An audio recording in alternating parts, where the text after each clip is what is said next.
Ito yung basement area niya. Dalawang AC dito. Sabi yung pinaka-sitting area. Tapos dito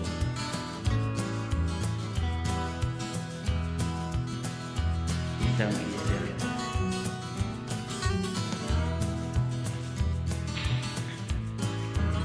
Ito kasi yung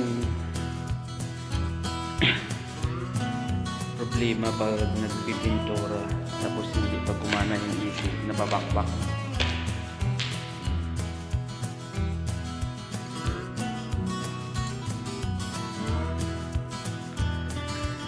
Kaya kailangan na paandar yung AC pag matapos na lahat ng ito para hindi masira pintura nila.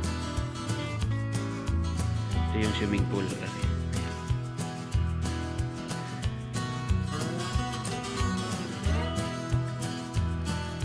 Laki na swimming pool. 4 na 3 tons yung nakakala.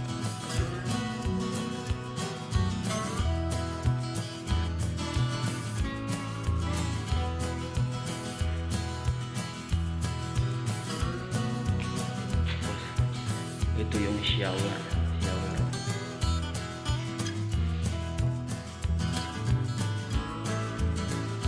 Isang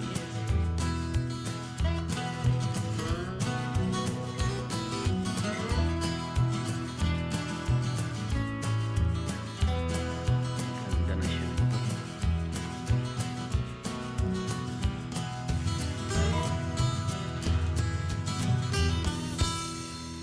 Ay, sarado pala. Dito tayo lalabas sa kabila.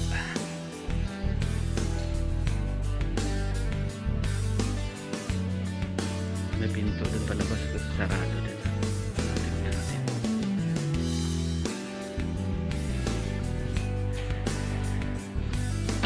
Labas. Ito naman yung labas niya.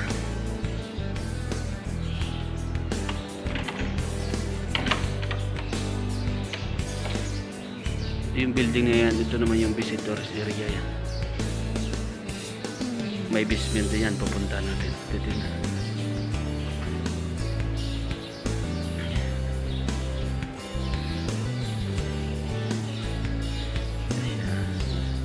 Yung basement, yung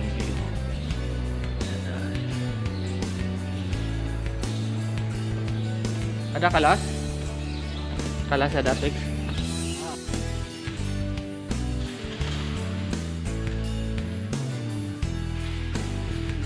Tatlong AC dito. Yan yung pinaka-sitting area sa taas.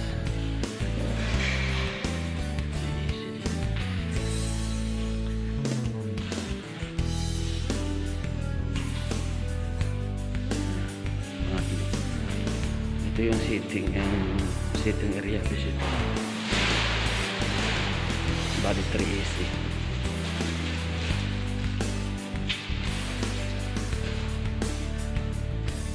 Baba tayo ng basement.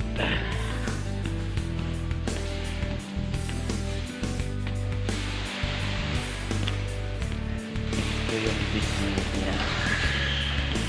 Yan ang view sa taas. Yung basement niya sa koridor. Meron siyang isang AC. Tapos ito yung room 1. Room 1, dalawang AC. Yan. Sa basement nito meron siyang 3 kwarto.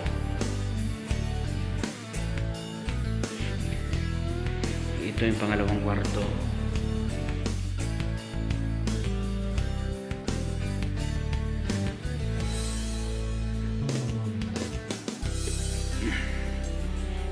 Tapos ito yung pangatlong kwarto.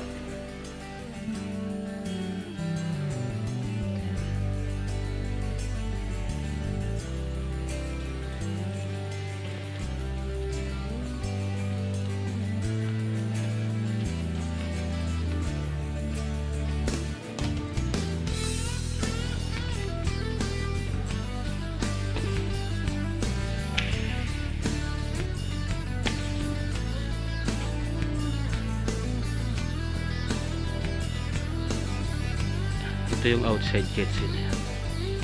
Nakakabit na rin yung mga AC.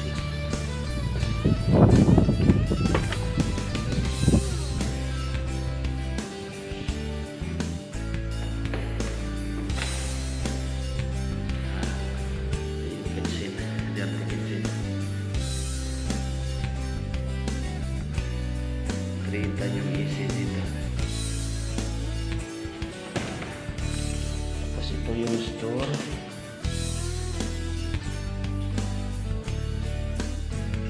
Store area. Mayroon din dito isang AC.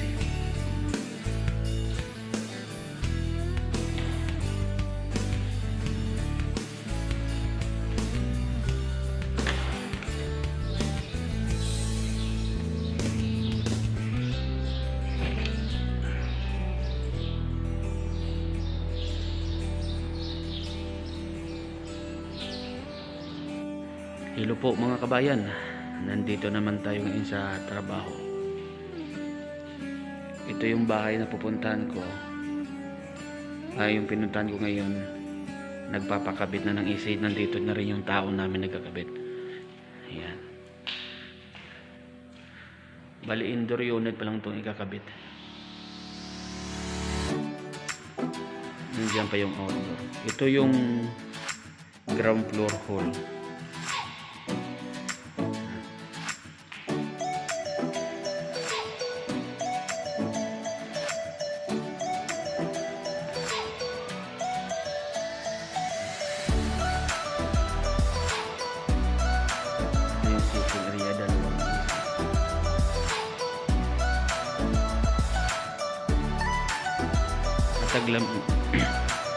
Taglamig kasi ngayon kaya marami yung papakabit para sa tag-init.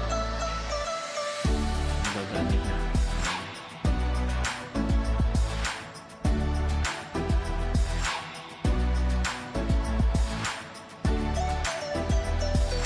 Ito yung kitchen niya, dalawang AC.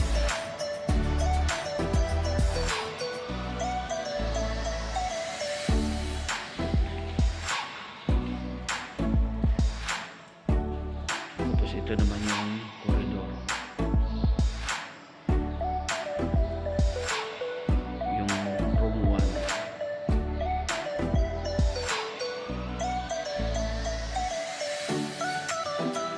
Room 2.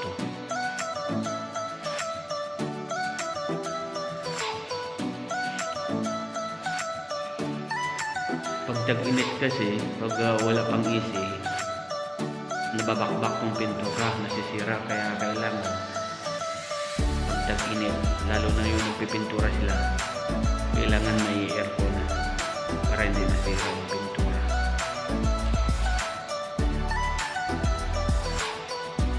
Ito yung ground floor area.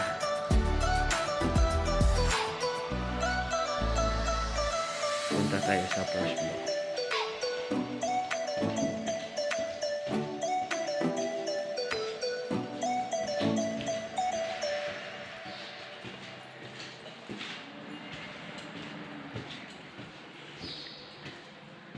Yung first floor niya sa kaliwa, ito yung hall,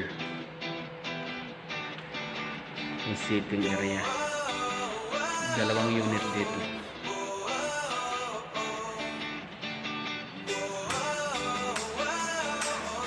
Pag ganito kalaking area, yung nakakabit dito, dalawang tritan.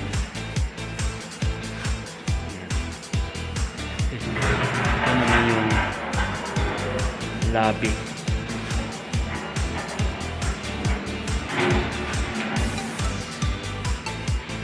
Ito naman yung master bedroom.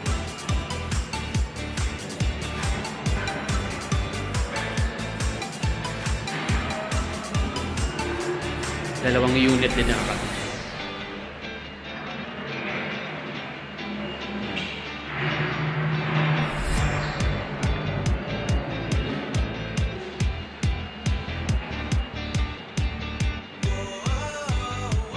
Ito yung dress room. Hindi pa nakakabit ng unit, yung unit din pa nakakabit. Kasi kumuha pa sila ngayon ng unit sa store. Kasi hindi kumasya sa sasakyan nila.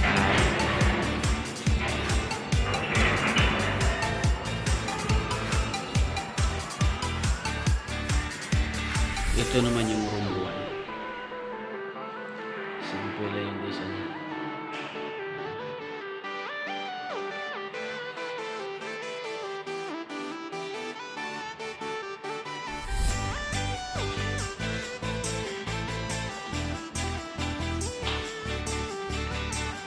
Ito yung room 2.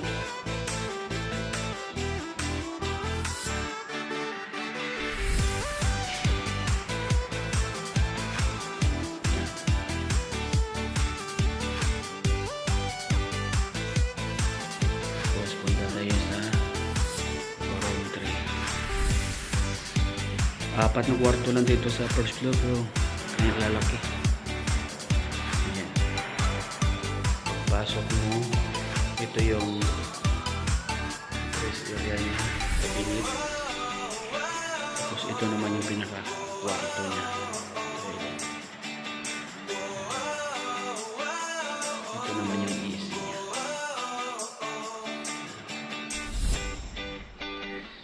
Ngayon aakyat tayo ng penthouse.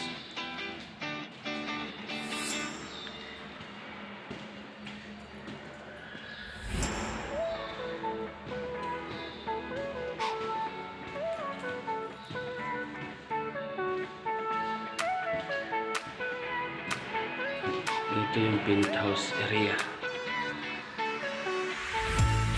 Ito yung level. Sa penthouse nito, 2 kwarto lang. Pero malalaki. Nag-iisang AC lang bawat kwarto.